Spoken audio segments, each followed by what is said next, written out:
بسم اللہ الرحمن الرحیم۔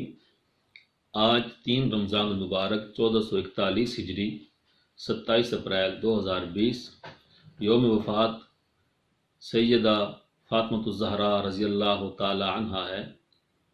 سیدہ فاطمہ الزہرا رضی اللہ تعالی عنہا نبی پاک صلی اللہ علیہ وآلہ وسلم کی 4 صاحبزادیوں میں سے سب سے چھوٹی صاحبزادی تھی، جو حضرت ختیجۃ الکبریٰ رضی اللہ تعالی عنہا کے بطن سے پیدا ہوئیں۔ اللہ رب العالمین نے خاتون جنت حضرت حسنین کی والدہ حضرت علی کی گھر والی حضرت فاطمہ الزہرا رضی اللہ تعالی عنہا کو بڑی خصوصیات سے نوازا تھا۔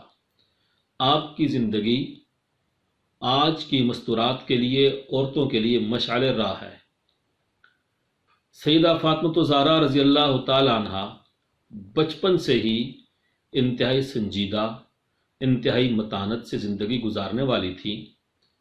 عام لڑکیوں کی طرح گھر سے باہر نہ جاتی، عام لڑکیوں کے ساتھ کھیل کود میں وقت نہیں ضائع کرتی، بلکہ اپنی والدہ محترمہ حضرت ختیجۃ الکبریٰ رضی اللہ تعالی عنہا کے پاس بیٹھی رہتی، ان سے سوال و جواب کرتی رہتی، تربیت تعلیم کا سلسلہ جاری رہتا۔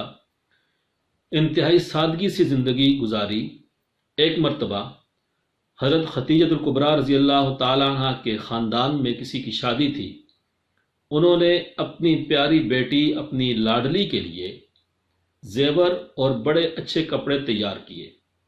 جب شادی پہ جانے کا وقت آیا تو حضرت فاطمہ الزہرا رضی اللہ تعالی عنہا، جو خاتون جنت ہیں، جنت کی عورتوں کی سردار ہیں، جن کے القاب میں زاکیہ، راضیہ، سیدہ، بطول ان کے القاب ہیں، شادی پہ جاتے ہوئے فرمانے لگی، نہ میں زیور پہنتی ہوں، نہ میں اچھے کپڑے پہنتی ہوں، بلکہ انہی سادہ کپڑوں میں شادی میں شریک ہو گئی۔ اب سیدہ کی یہ لائف، یہ زندگی ہمارے لیے مشعل راہ ہے۔ آج میری بہنیں جو اس پروگرام کو دیکھ رہی ہیں، آج ہم جب شادی پہ جاتی ہیں کتنا بنو سنگار کرتی ہیں۔ ایسے ہی بچپن میں ایک مرتبہ اپنی والدہ محترمہ سے یہ سوال کرتی ہیں، دیکھیں کتنی ذہین ہیں، کتنی سمجھدار ہیں۔ پوچھتی ہیں کہ دیکھیں کہ اللہ رب العالمین کی قدرتیں ہم دیکھ رہے ہیں کہ اللہ رب العالمین ہمیں نظر بھی آتے ہیں۔ حضرت ختیجۃ الکبریٰ رضی اللہ تعالی عنہ اپنی پیاری شہزادی کو یہ جواب دے رہی ہیں کہ جب ہم اللہ کے حکموں کے مطابق زندگی گزاریں گی، قیامت کے دن جب اللہ رب العالمین سے ہماری ملاقات ہوگی تو اللہ ہمیں نظر آئیں گے، اللہ رب العالمین کا دیدار بھی ہمیں نصیب ہوگا۔ دیکھ لیں کہ کس طریقے سے لائف گزاری۔ اسی طریقے سے آج کل عورتیں اپنے خامدوں کے سامنے مختلف شکوے شکایات رکھتی ہیں، مختلف ڈیمانڈز، مختلف مطالبے رکھتی ہیں۔ حضرت سیدہ فاطمہ الزہرا خاتون جنت کی لائف دیکھیے۔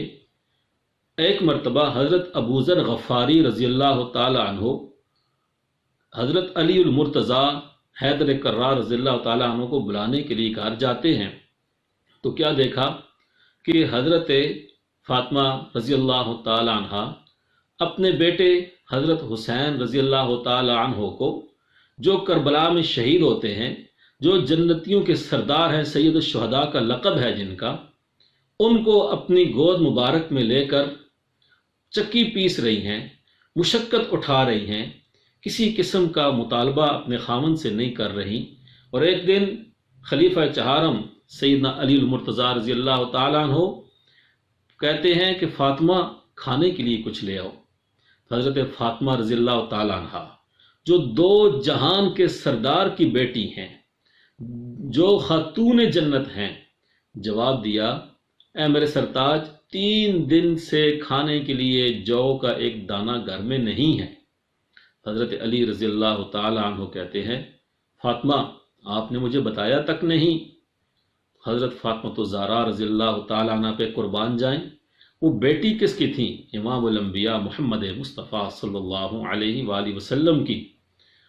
وہ فرماتی ہیں کہ جب مجھے اپنے والد محترم نے رخصتی کی میری، تو مجھے فرمایا کہ کہ اپنے خاوند کے سامنے کبھی سوال کر کے ان کو شرمندہ نہ کیجیے گا۔ آج ہم دیکھیں کہ ہم کتنے سوالات کرتے ہیں، کتنی باتیں ہم پوچھتے ہیں، تو یہ ایک لائف ہے ہمارے سامنے۔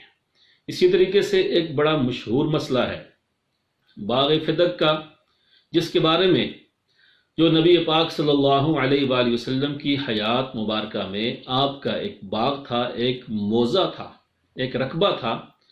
جب آپ علیہ السلام دنیا سے پردہ فرما گئے، حضرت فاطمہ الزہرا رضی اللہ تعالی عنہا خلیفہ اول سیدنا ابو بکر صدیق رضی اللہ تعالیٰ عنہ کے خدمت میں حاضر ہوئیں، جا کے عرض کیا کہ میرے والد محترم کا باغ تھا جو وراثت میں ہمیں ملنا چاہیے۔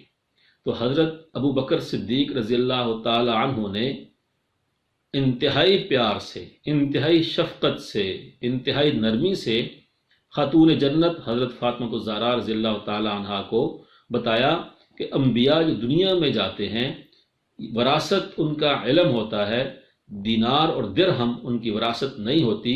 تو فاطمہ الزہرا رضی اللہ تعالی عنہ نے ساری زندگی دوبارہ باغ فدق کے بارے میں بات تک نہیں کی۔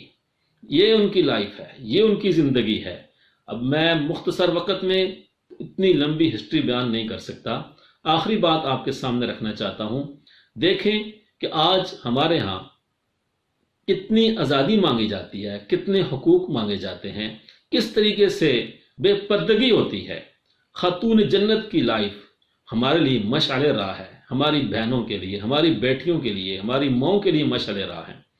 جب اس خاتون جنت کا جو جنت کی عورتوں کی سردار ہے، جب دنیا سے جانے کا وقت آتا ہے، حضرت اسماء بنت عمیس رضی اللہ تعالی عنہا اس کو بلا کے کہتی ہیں کہ جب میں دنیا سے چلی جاؤں تو میری لاش کو، میرے جسد کو بھی بے پردگی نہ کرنا۔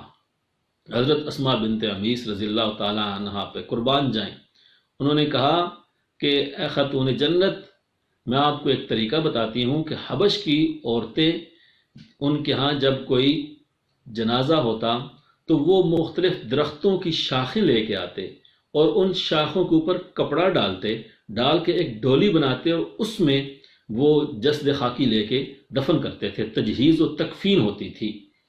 تو اس طریقے سے ہم آپ کی تجہیز و تکفین کریں۔ تو حضرت فاطمہ رضی اللہ تعالیٰ عنہ نے فرمایا کہ ٹھیک ہے، آپ مجھے بتائیں۔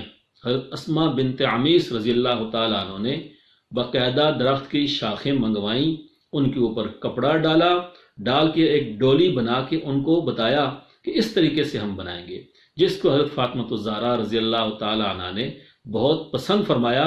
اور جب وہ دنیا سے رخصت ہوئیں، پردہ فرمایا، تو اس طریقے سے پردے کے ساتھ رات کی تاریکی میں، رات کے اندھیرے میں، تاکہ میری جنازے پہ بھی کسی غیر محرم کی نگاہ نہ پڑے، خاتون جنت کی اس طریقے سے رات کے اندھیرے میں تجہیز و تکفین کی گئی اور ایک مختصر جماعت نے آپ کے جنازے میں شرکت کی۔ یہ ہے وہ فاطمہ جس کے بارے میں نبی پاک صلی اللہ علیہ وآلہ وسلم فرماتے ہیں فاطمہ تو بضعۃ منی، میرے جگر کا ٹکڑا ہے۔ یہ ہے وہ فاطمہ جس کے بارے میں نبی پاک صلی اللہ علیہ وآلہ وسلم فرماتے ہیں کہ جو فاطمہ کو تکلیف دے گا مجھے تکلیف دے گا۔ یہ ہے وہ فاطمہ جب یہ آتی ہیں دو جہان کے سردار اٹھ کے استقبال کرتے ہیں۔ یہ ہے وہ فاطمہ کہ جب وہ تشریف لاتی ہیں دو جہان کے سردار اپنی ردا، اپنی چادر سامنے بچھا دیتے ہیں۔ یہ ہے وہ فاطمہ کہ جن کو سرتاج خلیفہ چہارم سیدنا علی المرتضیٰ حیدر کرار نصیب ہوئے۔ یہ ہے وہ فاطمہ کہ جن کو خاتون جنت کا لقب ملا۔ یہ ہے وہ فاطمہ کہ جن کو اللہ نے حسن و حسین جیسے شہزادے عطا فرمائے کہ جو جنتیوں کے سردار بنے۔ اللہ رب العالمین مجھے، آپ سب کو اور ہماری مستورات کو حضرت فاطمہ الزہرا رضی اللہ تعالیٰ عنہ کی زندگی کے مطابق زندگی گزارنے کی توفیق عطا فرمائے۔ ہم سب کا اللہ حامی و ناصر ہو۔